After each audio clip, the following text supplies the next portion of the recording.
शाह साहब, सऊदी अरब भी हम देख रहे हैं कि उनको भी अप्रोच किया गया था ब्रिक्स ममालिक के लिए, उनको भी दावत दी गई थी। अगर सऊदी अरब बन जाता है ब्रिक्स ममालिक का, तो फिर ऑब्वियसली ये जो ब्रिक्स की एक हम देख रहे हैं कि तंजीम है, इसका इन्फ्लुएंस मज़ीद बढ़ जाएगा। क्या ट्रंप साहब तब भी अपने इस दावे को लेके या इस थ्रेट को लेके बरकरार रहेंगे?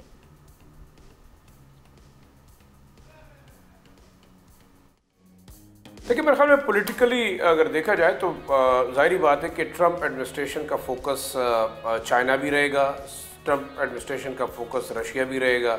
और ऑब्वियसली जो बात हो रही है ब्रिक्स ममालिक की यूनिफॉर्म करेंसी के ऊपर, हालांकि मेरे ख्याल में उस पर वो एग्री नहीं हो सके, लेकिन देखा जाए मेरे ख्याल में अमेरिका चाहेगा कि साउथ ईस्ट एशिया और साउथ एशिया उसका फोकस रहेंगे because of economic affairs, because of this overall जो यहाँ पे जोग्राफिकल इम्पोर्टेंस है, यूक्रेन का इशू है, और रशिया को ऑब्वियसली वो काउंटर करने की कोशिश करेंगे। अब ब्रिक्स ममालिक के अंदर आप देखें यूनिफॉर्म करेंसी के ऊपर बात हुई है, लेकिन ये लोग ज़्यादा इस बात पर भी फोकस करें कि वो लोकल करेंसीज के अंदर भी आपस में, मतलब है रीजनल करेंसीज के ऊपर डील के ऊपर भी बात हुई है। यूनिफॉर्म करेंसी के अलावा देखें अगर बार्टर ट्रेड के ऊपर जो बात हो रही है, इवन पाकिस्तान के साथ रशिया और सेंट्रल एशियन स्टेट्स जो है वो बार्टर ट्रेड के ऊपर जा रहे हैं, कमोडिटीज़ के ऊपर एक्सचेंज करेंगे। और अगर देखा जाए तो मेरे ख्याल में इंपॉर्टेंटली ये रीजन इसी वजह से जो है वो तरक्की की तरफ जा भी सकता है। देखिए, दूसरा डॉलर जो है ऑब्वियसली एक बड़ी डोमिनेंट जो है वो करेंसी है, यूएस डॉलर, और दुनिया के अंदर जितने जो आप समझिए कि प्राइमरी रिजर्व है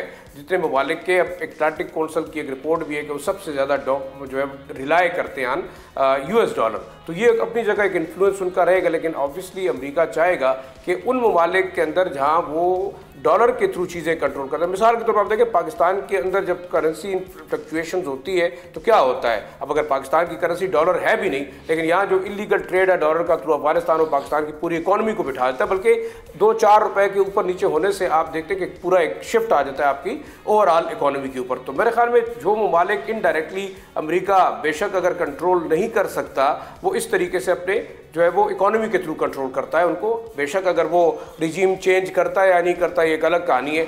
जहाँ तक आपने सऊदी अरब की बात की, मेरे ख्याल में देखिए सऊदी अरब और अमेरिका के दरमियान जो पेट्रो डॉलर का एक एग्रीमेंट है, मेरे ख्याल में वो इतना पावरफुल है कि वो मेरे ख्याल में इतना शायद इफेक्ट ना करेगा। और इनडायरेक्टली हम कहें कि यूएई है या आपका कतर है या सऊदी अरेबिया है, वो इनडायरेक्टली इन ममालिक की इन्वेस्टमेंट आप देखें तकरीबन 80s से जो है वो अमरीकी बैंकों के अंदर मौजूद है।